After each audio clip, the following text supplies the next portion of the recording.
Hello friends, welcome to அபீஸ் hashtag. எல்லோரும் எப்படி இருக்கீங்க? இன்றைக்கி நம்ம எல்லா கிட்ஸுக்கும் ஃபேவரேட்டான ஒரு ஃப்ரெஞ்ச் ஃப்ரைஸ் ரெசிபி தான் பார்க்க போகிறோம். ஃப்ரெஞ்ச் ஃப்ரைஸுக்காக இனி கடைகளை தேடி ஓட வேண்டாம். வாங்க வீடியோக்குள்ளால் போகலாம். இதுக்கு இன்றைக்கி நான் 3 பெரிய சைஸ் பொட்டேட்டோ எடுத்து வச்சுருக்கிறேன். ஃபஸ்ட்டு நம்ம பொட்டேட்டோவை நல்லா ஸ்கின் எல்லாம் ரிமூவ் பண்ணி க்ளீன் பண்ணி எடுத்துடலாம். பொட்டேட்டோ செலக்ட் பண்ணும்போது ஃப்ரெஞ்ச் ஃப்ரைஸுக்கு கொஞ்சம் பெரிய சைஸ் பொட்டேட்டோவாக நீங்கள் எடுத்தீங்கன்னா நமக்கு க்யூப்ஸ் பண்ணுறதுக்கு வசதியாக இருக்கும். இப்போது நல்லா பொட்டேட்டோலாம் ஸ்கின் ரிமூவ் பண்ணி வாஷ் பண்ணி எடுத்துகிட்டு இந்த மாதிரி கட் பண்ணிக்கோங்க. உங்களுக்கு என்ன சைஸில் எவ்வளவு நீளத்தில் இருக்கணும்னு நீங்கள் டிசைட் பண்ணிவிட்டு அதுக்கேற்ற மாதிரி கட் பண்ணிக்கோங்க. கட் பண்ணும்போது கொஞ்சம் க்யூப்ஸாக தடிமனாக கட் பண்ணாக்க நம்ம கடைகள்லேயே வாங்குறது மாதிரி ஒரு அழகான பொட்டேட்டோ ஃப்ரைஸ் நமக்கு வீட்டிலையே செய்ய முடியும்.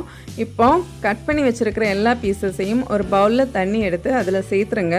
ஸோ அப்போது அது கலர் சேஞ்ச் ஆகாது. அப்புறம் அதில் இருக்கிற ஸ்டார்ச் எல்லாம் கொஞ்சம் ரிலீஸ் ஆகும். இது அப்படியே இருக்கட்டும். இப்போது நம்ம ஒரு பவுலில் தண்ணி எடுத்து ஸ்டவ் ஆன் பண்ணி இதை பாயில் பண்ண வச்சிடலாம். கொஞ்சம் தண்ணி சூடானதும் கொஞ்சமாக சால்ட்டு, அப்புறமா ஒரு பிஞ்சு மஞ்சள் தூள், ஃபியூ ட்ராப்ஸ் ஆயில் விட்டால் போதும். இதை நல்லா மிக்ஸ் பண்ணிக்கோங்க. மிக்ஸ் பண்ணிவிட்டு நீங்கள் இந்த வாட்டரில் சால்ட்டு செக் பண்ணிக்கோங்க. கொஞ்சம் கூட தண்ணியில் ஜாஸ்தியாக இருந்த மாதிரி இருக்கணும்.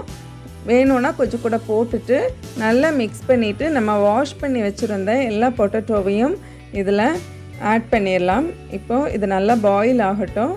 ஆல்ரெடி தண்ணி சூடாக தான் இருக்குது. கொஞ்சம் இந்த மாதிரி பாயிலிங் ஸ்டார்ட் ஆனதும் ஸ்டவ் ஆஃப் பண்ணிவிட்டு நம்ம இதை ட்ரைன் பண்ணணும். ரொம்ப குக் பண்ண விடக்கூடாது. இதை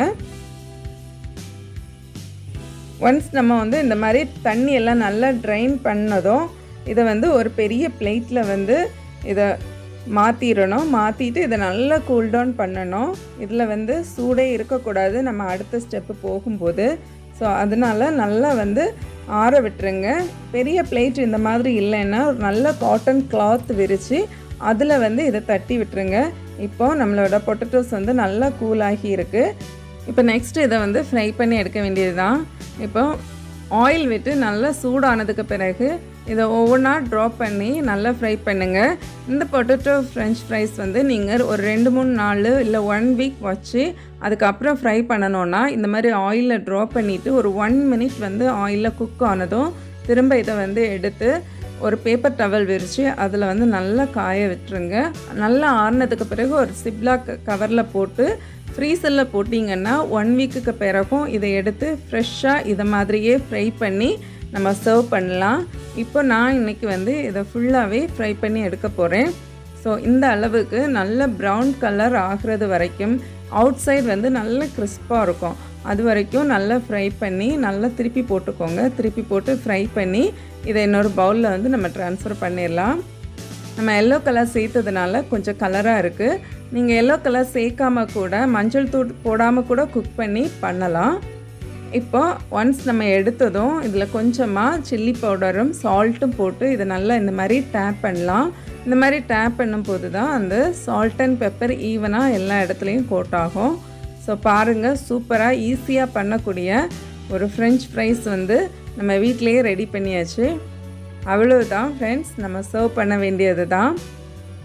இந்த மாதிரி நீங்களும் உங்கள் வீட்டில் செஞ்சு பசங்களுக்கு கொடுங்க. அப்புறம் டிஃபன் பாக்ஸுக்கு வெளியில் எங்கேயா போகும்போது கேதரிங் டைம் இந்த மாதிரியெல்லாம் நமக்கு வீட்டிலேயே ஈஸியாக செஞ்சு எடுத்துடலாம். இந்த வீடியோ பிடிச்சிருந்தால் லைக் பண்ணுங்கள். உங்கள் ஃப்ரெண்ட்ஸ் அண்ட் ஃபேமிலிக்கு கூட ஷேர் பண்ணுங்கள். நான் ஒரு இன்ட்ரெஸ்டிங்கான வீடியோவில் உங்களை மீண்டும் சந்திக்கிறேன். அது வரைக்கும் பாய், டேக் கேர், தேங்க்ஸ் ஃபார் வாட்சிங்.